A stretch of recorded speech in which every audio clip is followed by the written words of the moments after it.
Hello everyone, welcome to Evoke learning.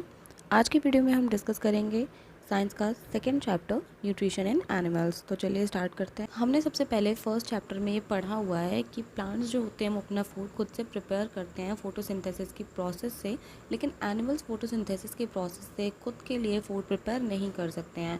Animals किसी न किसी तरीके से प्लांट्स पर डिपेंड होते हैं, ईदर डायरेक्टली या फिर इनडायरेक्टली। डायरेक्टली कैसे डिपेंड करते हैं कि वो डायरेक्ट प्लांट्स को खा लेंगे, और इनडायरेक्टली यानी कि जो प्लांट ईटिंग एनिमल्स हैं उनको खा करके इनडायरेक्टली भी वो प्लांट्स पर डिपेंड रहते हैं। कुछ एनिमल्स ऐसे होते हैं जो प्लांट्स और एनिमल्स दोनों को खाते हैं। Recall that all organisms including humans require food for growth, repair and functioning of the body. तो हमें ये ध्यान में रखना है कि जितने भी ऑर्गेनिजम्स होते हैं, इवन ह्यूमंस, उनको क्या ज़रूरत होती है, फूड की ज़रूरत होती है। किन किन चीज़ों के लिए? ग्रोथ के लिए, जो भी आपके डैमेज्ड बॉडी पार्ट्स हैं उनकी रिपेयरिंग के लिए, और बॉडी की प्रॉपर फंक्शनिंग के लिए फूड की रिक्वायरमेंट हर ऑर्गेनिज्म को होती ही होती है। Animal nutrition includes nutrient requirement, mode of intake of food and its utilization in the body. तो एनिमल न्यूट्रिशन के अंदर क्या क्या चीज़ें आती हैं? न्यूट्रिएंट की रिक्वायरमेंट क्या है, किस तरीके से मोड ऑफ इनटेक क्या है, किस तरीके से खाना खा रहा है वो एनिमल, और यूटिलाइजेशन उसका बॉडी में कैसे हो रहा है, इन चीज़ों पर डिपेंड करता है। हमने ऑलरेडी क्लास 6 में पढ़ा हुआ है कि फूड जो होता है वो बहुत सारे कंपोनेंट से मिलकर के बना होता है, तो उन्हें आपको रिकॉल करना है और यहाँ पर आपको नोट डाउन करना है जो लिस्ट दी हुई है। तो कौन कौन से होते हैं components of food?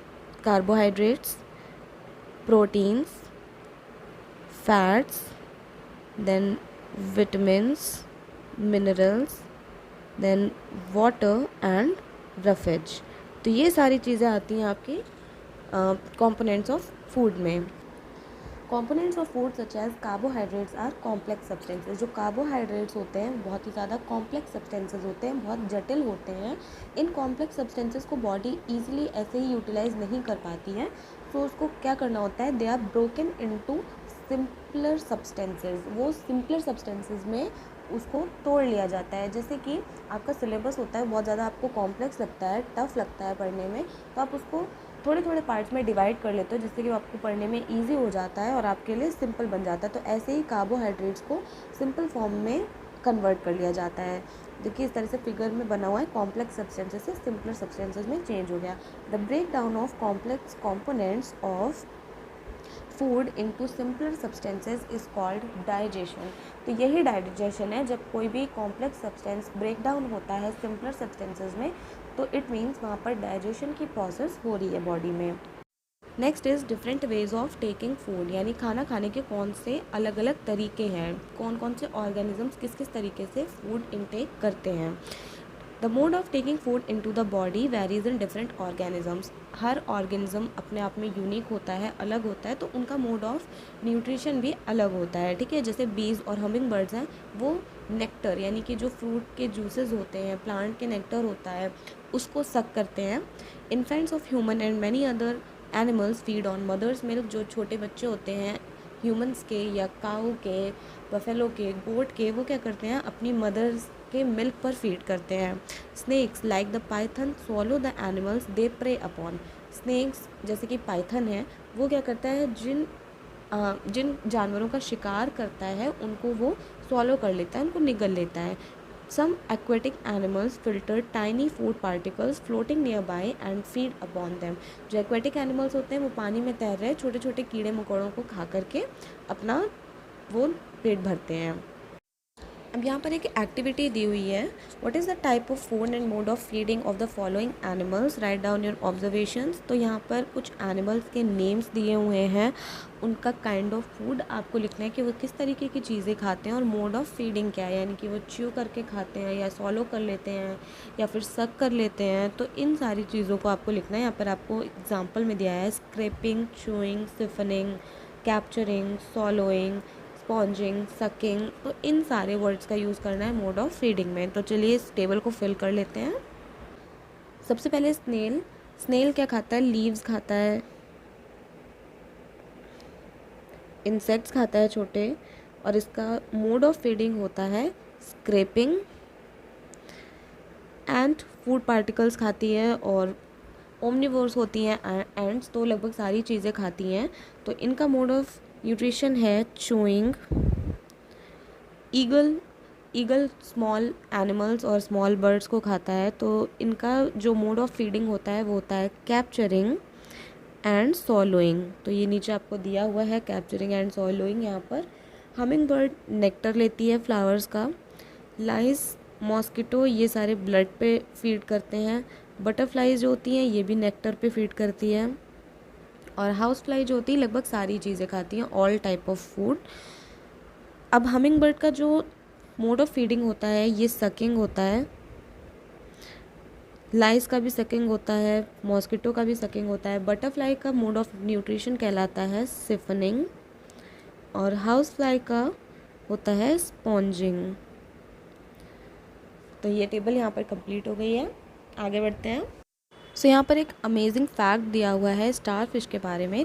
Star fish जो होती है वो उन एनिमल्स पर फीड करती है जिनके ऊपर हार्ड कवरिंग होती है, हार्ड शेल होता है कैल्शियम कार्बोनेट का बना हुआ, जैसे कि पाइला और यूनियो, इनके ऊपर हार्ड कवरिंग होती है कैल्शियम कार्बोनेट की और अंदर सॉफ्ट एनिमल होता है। तो जब शेल ओपन होता है स्टार फिश क्या करती है, अपना स्टमक पॉप करती है थ्रू इट्स माउथ, और अंदर जो सॉफ्ट एनिमल है उस हार्ड शेल के, उसको वो खा लेती है, और उसका स्टमक वापस क्या करता है, उसकी बॉडी के अंदर चला जाता है और फूड धीरे धीरे डाइजेस्ट होता रहता है। तो ये मोड ऑफ न्यूट्रिशन था स्टार फिश का। आगे देखते हैं digestion in humans.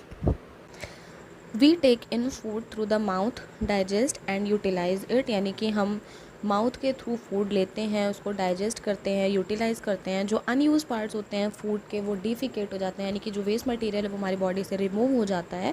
Have you ever wondered what happens to the food inside the body? जो फूड हमारी बॉडी के अंदर है उसके साथ क्या होता है, इसके बारे में आपने कभी सोचा है?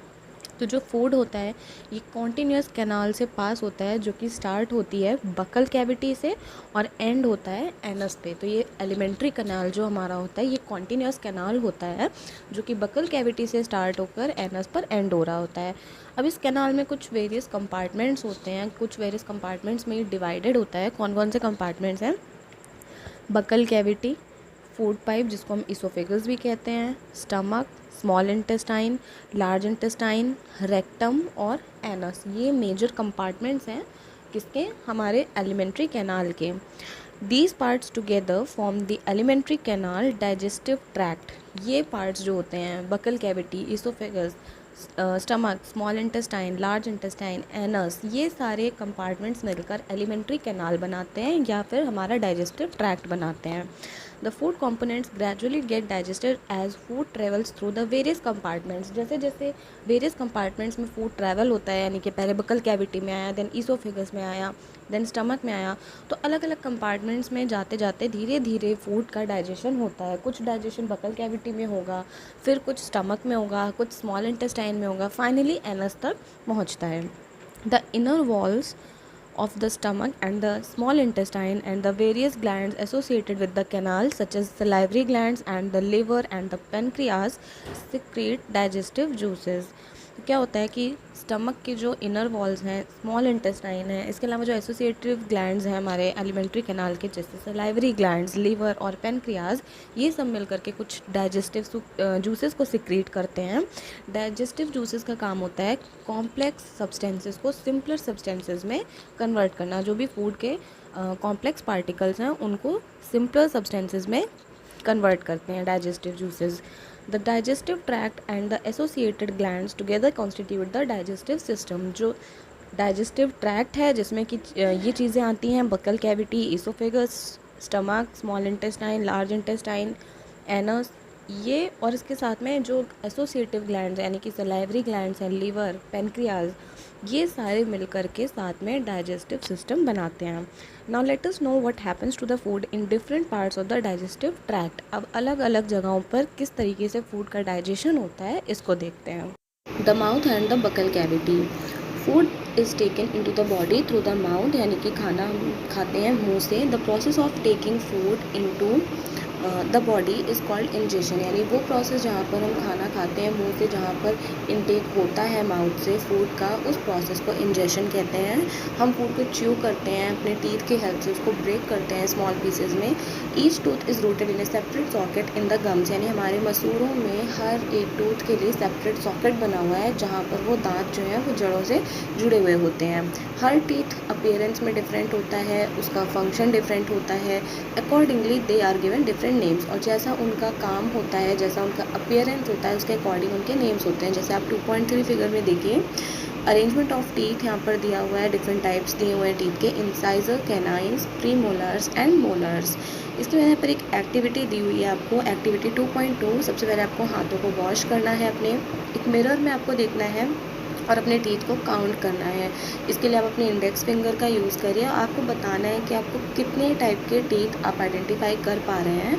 अब एक एप्पल लीजिए या फिर एक ब्रेड लीजिए, उसको खाइए और आपको बताना है कि कौन से दांत हैं जो बाइटिंग में हेल्प कर रहे हैं, कट करने में फूड आइटम को हेल्प कर रहे हैं, and which ones for piercing and tearing, कौन से दांत हैं जो पियर्स करने में, टीयर करने में, यानी कि फाड़ने में, फूड आइटम को फाड़ने वाले दांत कौन से हैं, उनको भी आपको आइडेंटिफाई करना है। Also find out the ones that are use for chewing and grinding, यानी चबाने वाले दांत कौन से हैं, ग्राइंड कौन से करते हैं दांत फूड आइटम्स को, उन दांतों को भी आपको आइडेंटिफाई करना है और उसके बाद अपने ऑब्जर्वेशंस को यहाँ इस टेबल में रिकॉर्ड करना है।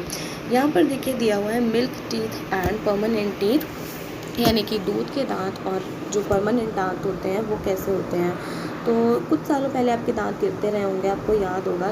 तो जो फर्स्ट सेट होता है आपके दांतों का वो इन्फेंसी में आता है, यानी कि 8-9 महीने में दांत निकलना स्टार्ट हो जाते हैं बच्चों को, and they fall off at the age between 6 to 8 years. 6 से 8 साल की उम्र के बीच में दांत गिरने लगते हैं। जब आप फर्स्ट सेकेंड क्लासेस में होते हैं तो आपके दांत गिरने लगते हैं। These are termed milk teeth, इनको ही दूध के दांत कहते हैं। सेकेंड सेट आपका जब आता है तो उसको परमानेंट टीथ कहते हैं। दूध के दांत गिरने के बाद जो दांत निकलेंगे वो आपके परमानेंट टीथ होंगे। ये परमानेंट टीथ आपके लाइफ टाइम के लिए रहेंगे, ओल्ड एज में ये गिरने लग जाएंगे, और अगर आपको कोई डेंटल प्रॉब्लम है, कोई डिजीज़ है, तो फिर आपके दांत तभी भी गिरने लग जाएंगे। तो ये दांतों की बात हो गई। आगे देखते हैं। Our mouth has the salivary glands which secrete saliva, हमारे माउथ में सलाइवरी ग्लैंड्स प्रेजेंट होते हैं जो सलाइवा का सिक्रेशन करते हैं।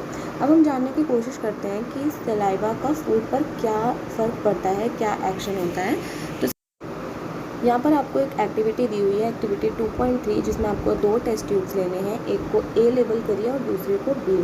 दोनों टेस्ट ट्यूब्स में आपको बॉइल्ड राइस डालना है। एक में आपको सिर्फ बॉइल्ड राइस डालना है, दूसरे में आपको बॉइल्ड और च्यूड राइस डालना है। कम से कम 3 to 5 मिनट्स उसको च्यू किया गया हो।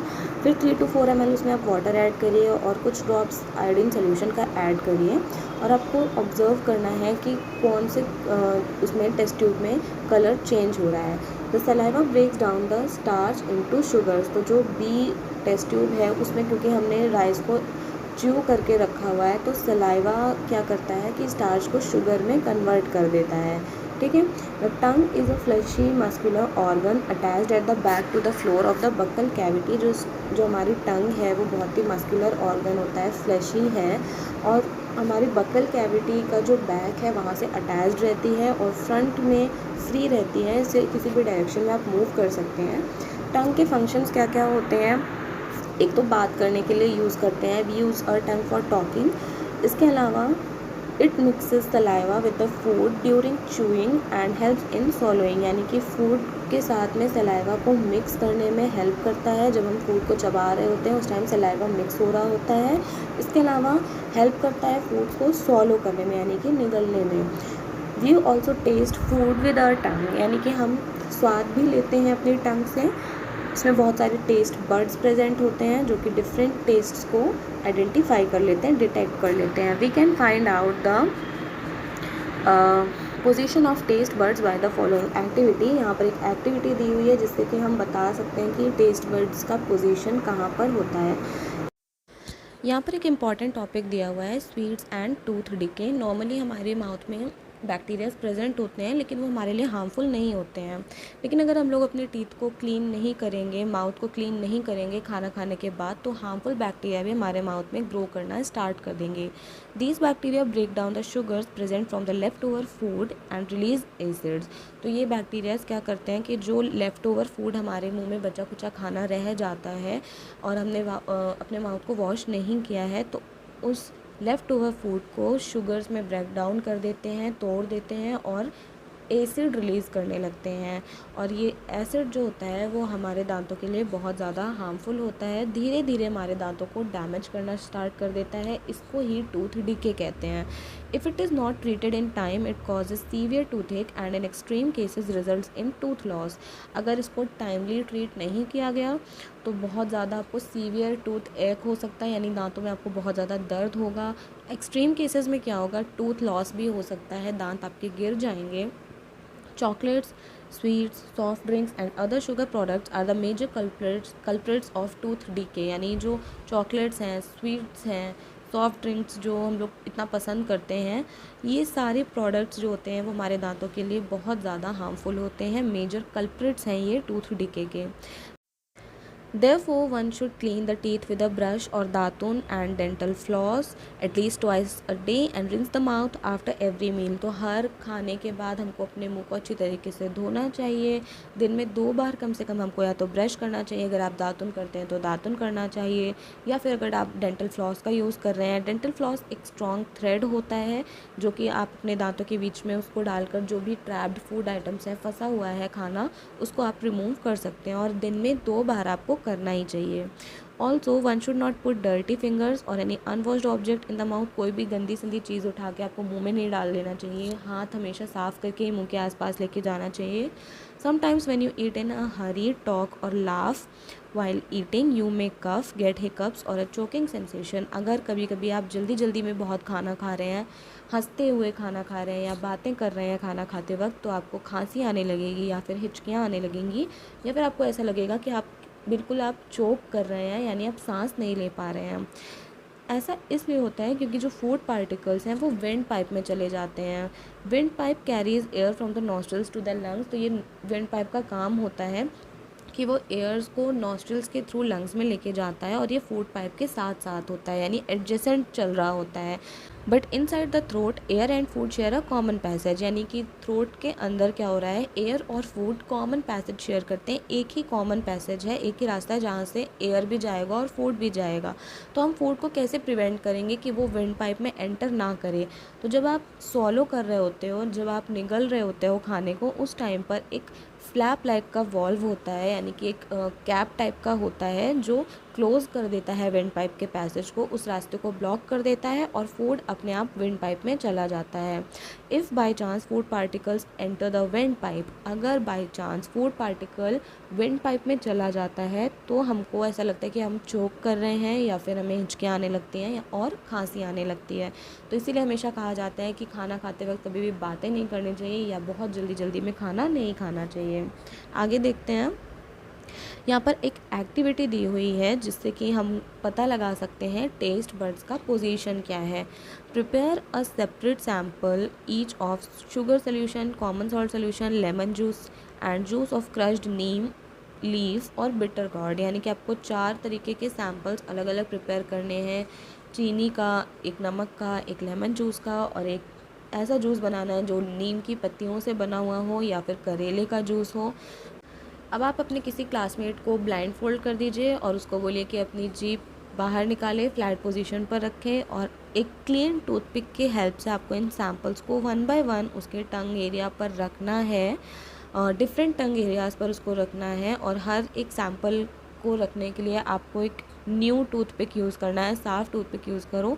और आप अपने क्लासमेट से पूछो कि which areas of the tongue could detect the sweet, salty, sour and bitter substances. कौन से एरियाज़ जो है वो डिटेक्ट कर पा रहे हैं। तो ये जो एक्टिविटी है इसको आपको फिर ऑब्जर्वेशंस अपने लिखने हैं और दूसरे क्लासमेट्स के साथ भी इसको रिपीट करना है। इससे आपको पता चलेगा कि कौन कौन से रीजन्स हैं जहाँ पर डिफरेंट टेस्ट मिलता है। द फूड पाइप और ईसोफेगस, तो जो स्वॉलोड फूड होता है यानी जो फूड आप निकल रहे होते हैं वो पास होता है फूड पाइप में या फिर ईसोफेगस में। The food pipe runs along the neck and the chest. यहाँ पर आप देखिए 2.7 में ये फूड पास हो रहा है ईसोफेगस के थ्रू और सीधा जाएगा स्टमक में। Food is push down by movement of the wall of the food pipe. Food pipe के वॉल के मूवमेंट की वजह से फूड नीचे की तरफ पुश किया जाता है, डाउनवर्ड्स उसको पुश करते हैं, ढकेलते हैं। Actually this movement takes place throughout the alimentary canal. पूरे एलिमेंट्री कैनाल में ये मूवमेंट चलता रहता है and pushes the food downwards, और फूड को नीचे की तरफ ढकेला जाता है। At times the food is not accepted by our stomach and is vomited out. और कई बार ऐसा होता है कि हमारे स्टमक फूड को एक्सेप्ट नहीं करता है और इसलिए वॉमिटिंग हो जाती है। सो आई होप यहाँ तक की बातें आपको समझ में आ गई होंगी। इसके आगे हम नेक्स्ट वीडियो में कंटिन्यू करेंगे। Till then bye and take care.